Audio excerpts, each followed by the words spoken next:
अस्सलाम वालेकुम। सियासी दरवेश चैनल से मंजूर गिलानी का सलाम कबूल कीजिए। दोस्तों, मैंने पहले भी अर्ज़ किया था कि ये हमारा नया चैनल है, इसको सब्सक्राइब कीजिए, हमारी वीडियोस को दोस्तों तक पहुंचाइए ताकि वो भी सुन भी सकें और अपना तबसरा भी कर सकें। तो दोस्तों, एक तो जो जंग हो रही है वो तो जारी है, इसके अलावा पाकिस्तान के अंदर उसके जो असरात हैं, कल भी प्राइम मिनिस्टर ने एक मीटिंग की है और आज भी हमारे प्राइम मिनिस्टर ने एक आला सतह इजलास किया, उसके बारे में बताएंगे। दोस्तों, पेट्रोल की कीमतें और डीजल की कीमतें जो हैं वो गुज़श्ता रोज़ बढ़ा दी गई थी। कल जो इजलास हुआ उसमें ये फैसला किया गया था कि कीमतें जो हैं वो हफ्ते के अंदर अंदर देखी जाएंगी, 7 दिन के अंदर फैसला किया जाएगा। अब ये जो कीमतें बढ़ाई गई हैं गुज़श्ता रोज़, ये बहुत ज़्यादा हैं। 55 रुपये से ज़्यादा फ़ी लीटर पेट्रोल की कीमत बढ़ा दी गई है और इसी तरह डीजल की कीमत में भी इजाफा किया गया है। यकीनन अवाम का एक तबका नहीं बल्कि पूरे पाकिस्तान के अवाम जो हैं वो इस हकीकत को जानने के बावजूद कि जंग है और उसके असरात हैं, इस इजाफे को मुस्तरद करती है।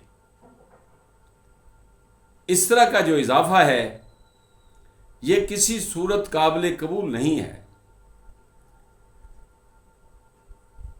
दोस्तों, बात यह है कि जब भी कोई इस्लामी त्यौहार आता है, कोई दिन आता है, बजाय इसके कि कीमतें कम हो हम बढ़ा देते हैं। मैंने पहले भी कई बार अर्ज़ किया है कि आप यूरोप चले जाएं, वो 25 दिसंबर और 31 दिसंबर को सेल लगा देते हैं, कई दफ़ा तो आधी कीमत कर देते हैं। बल्कि मैंने ये खबरें भी देखी हैं कि मुसलमानों की ईद होती है तो वहाँ कीमतें कम कर दी जाती हैं, लेकिन हमारे यहाँ कीमतें बढ़ा दी जाती हैं और उसमें कोई एक तबका शामिल नहीं है। तमाम तबकात कीमतें बढ़ा देते हैं। फल फरोश है वो रेडी लगा रहा है या दुकान पे बैठा है।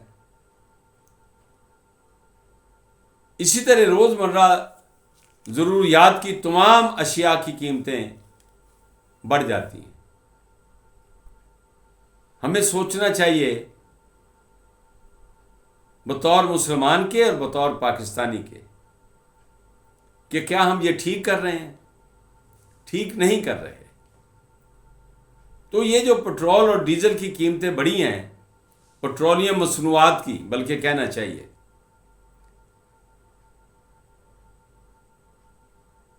इससे तो और मुसीबत आ गई है। एक जगह तो एक ऐसा नाखुशगवार वाक़या हुआ कि गाड़ी में वो पेट्रोल लेने गए हैं, पेट्रोल उन्होंने ले लिया, उसके बाद कहा हमें ये हमारा जो टैंक है ना अलग से लेके आए हुए थे कि इसमें भी पेट्रोल डाल दें। तो पेट्रोल पंप का जो नौजवान काम कर रहा था उसने कहा जी इसकी इजाज़त नहीं है। तो उन्होंने झगड़ा किया, फायरिंग की और पेट्रोल पंप का एक मुलाजिम जो है वो शहीद हो गया और वो गाड़ी लेकर भाग गए। ये निहायत शर्मनाक वाकया है। अभी तक ये इतला नहीं आई कि मुल्ज़म जो हैं वो पकड़े गए हैं या उनकी शनाख्त भी हुई है या नहीं हुई। अभी कुछ इतला आज नहीं आई। ये कितने अफसोस की बात है। ये आप अंदाज़ा लगाएं कि कितनी अखलाक से गिरी हुई ये हरकत है। ये तो जलालत है जो उन लोगों ने की है जो कत्ल करके भाग गए हैं। कतारें लगी हुई हैं गाड़ियों की, मोटरसाइकिलों की, और पेट्रोल पंप पर आप जाकर पूछें तो वो कहते हैं पेट्रोल तो है ही नहीं। हुकूमत कह रही है कि हम लाइसेंस जब्त कर लेंगे, लेकिन वो लगता है कि जितनी ये तेल की कंपनियां हैं और पेट्रोल पंप्स वाले हैं, उनकी जो यूनियन है, उन्होंने एका कर लिया है कि अवाम को तंग करना है। मुनाफाखोरी का जो लालच है, आप उसका अंदाजा नहीं लगा सकते। हुकूमत यकीनन इक़दामात करेगी, करना चाहिए, और इन लोगों को करार वाकई सज़ा मिलनी चाहिए। हुकूमत ने आज ऐलान किया है कि हमने एक कमेटी के कहने पर ये कीमतें बढ़ाई थीं। कमेटी को हदायत की गई है कि वो 2 दिन के अंदर अंदर अपनी तजावीज़ पेश करे ताकि अवाम पर बोझ कम किया जा सके। मैं कहता हूँ, मेरा ये मुतालबा है कि फिलफौर कीमतें जो बढ़ाई गई हैं उसका नोटिफिकेशन वापस लिया जाए। कमेटी की रिपोर्ट का इंतज़ार करें 2 दिन, उसके बाद देखते हैं। अभी तो पेट्रोल मौजूद है, हुकूमत कह रही है कि पेट्रोल और डीजल मौजूद है, गैस भी वाफर मकदार में मौजूद है, तो फिर यह सूरत हाल क्यों पैदा हुई। ठीक है कि पेट्रोल की आलमी कीमतें बहुत ज़्यादा हो गई हैं, $72 से बढ़कर $93 के करीब कीमतें चली गई हैं। हो सकता है कि रात को खबर आए कि $100 हो गई है, लेकिन ठीक है, जब तक आप सब्र करें। हुकूमत को भी देखना चाहिए और आवाम की मुश्किलात में कमी करनी चाहिए। दूसरा दोस्तों, जो जंग के हालात हैं उसमें एक खबर ये है कि अमेरिका ने फैसला किया है कि इसराइल को $15 करोड़ के बम दिए जाएंगे। इसके अलावा दीगर असला भी दिया जाएगा। अमेरिकी हुकूमत का यह कहना है कि इसके लिए हुकूमत को कांग्रेस से मंजूरी लेने की ज़रूरत नहीं है, हुकूमत ये खुद ही कर सकती है। और दोस्तों, क्या कहना है, अमेरिका ने जंग शुरू की है, जंग, और कांग्रेस से मंजूरी नहीं ली।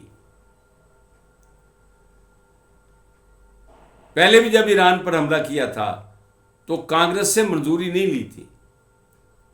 बहरहाल ये अमेरिका का अंदरूनी मामला है, लेकिन हमारा तो है ना फर्ज कि जो खबर हो वो आपसे शेयर करें। फिर ये है कि अमेरिकी जो असला की फैक्ट्रियां हैं, उन्होंने हथियारों की पैदावार में 4 गुना इजाफा कर दिया है, 4 गुना इजाफा। क्योंकि खबरें ये आ रही थी कि अमेरिकी असला जो है वो कम हो रहा है।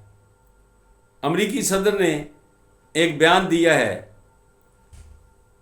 कि हमारे पास असले की कोई कमी नहीं है और हम कोई बड़ा असला तो इस्तेमाल ही नहीं कर रहे।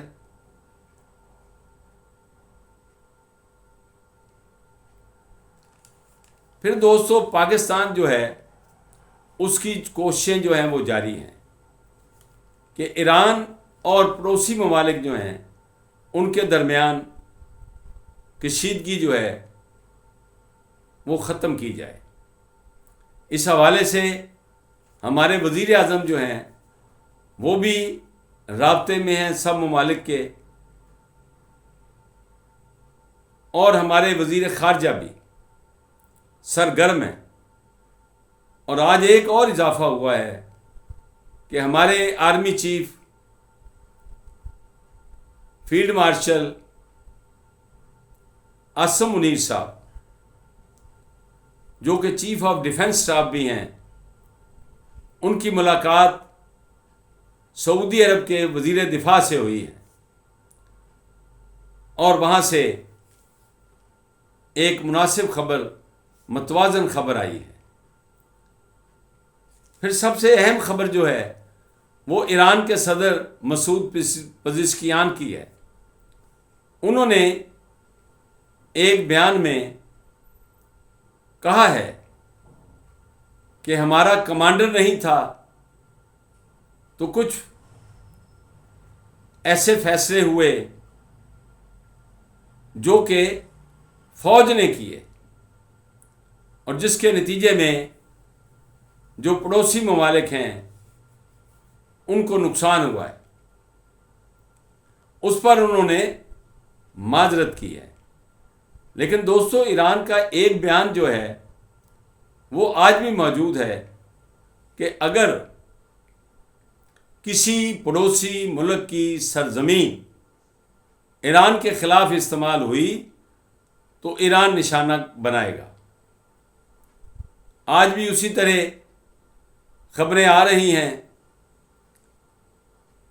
कि ईरान ने हमले कर दिए, अमेरिका ने कर दिया, इसराइल ने कर दिया, इतने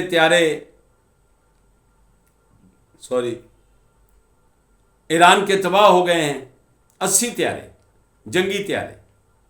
लेकिन ईरान ने उसकी तस्दीक नहीं की, इसराइल ने दावा किया है। बहरहाल, अब पाकिस्तान का एक मसला है, अंदरूनी मसला, उस पर भी हम बात करते हैं। वो है अफ़गानिस्तान का। वहाँ भी पाकिस्तान बदस्तूर दहशतगर्दों के ठिकानों को निशाना बना रहा है और पाकिस्तान के अंदर भी आज 17 फितनतुल ख़वारिज, फितनतुल हिंदुस्तान के जो कारिंदे थे उनको निशाना बनाया और वो जहन्नम वासिल हो गए। ये पाकिस्तान के अंदर जो जंग है, इसके मामले में हम सबको यकसू होना है। ये कई बरसों से जंग जारी है। मैं याद दिलाना चाहता हूँ कि एक वक्त था कि सवात में दहशतगर्द तंजीम थी एक, उसने पूरे सवात पर कब्जा कर लिया था और वहाँ उन्होंने अपने तरीके की शरीयत नाफिज करने की कोशिश की थी। उस वक़्त पाकिस्तान पीपल्स पार्टी की हुकूमत थी और आर्मी चीफ हमारे थे जनरल इशफाक कियानी। उन्होंने पूरे सवात को खाली कराया, वहाँ ऑपरेशन हुआ, दहशतगर्दों का सफाया किया गया और फिर पूरी आबादी को रिहेबिलिटेट किया गया। ये बहुत बड़ा काम था जो हमारी मुसल्लह अफवाज ने किया। मैं समझता हूँ कि इसी तरह पाकिस्तान के वो इलाके जहाँ दहशतगर्दों के सहूलतकार मौजूद हैं, ऑपरेशन इस किस्म का किया जाना लाजमी है। क्योंकि कब तक हम अपने बच्चों की, अपनी माँओं की, बहनों की, बेटियों की, बेटों की, बुजुर्गों की, अपनी मुसल्लह अफवाज की पुलिस की, एफसी की और दीगर हमारे जो सिक्योरिटी के लोग हैं, हमारे दोस्त हैं, हमारे भाई हैं, कब तक उनकी लाशें उठाएंगे? आखिरकार हमें एक वाज़ेह पॉलिसी के तहत ऑपरेशन करना पड़ेगा। इजाज़त चाहता हूँ। अल्लाह हाफ़िज़।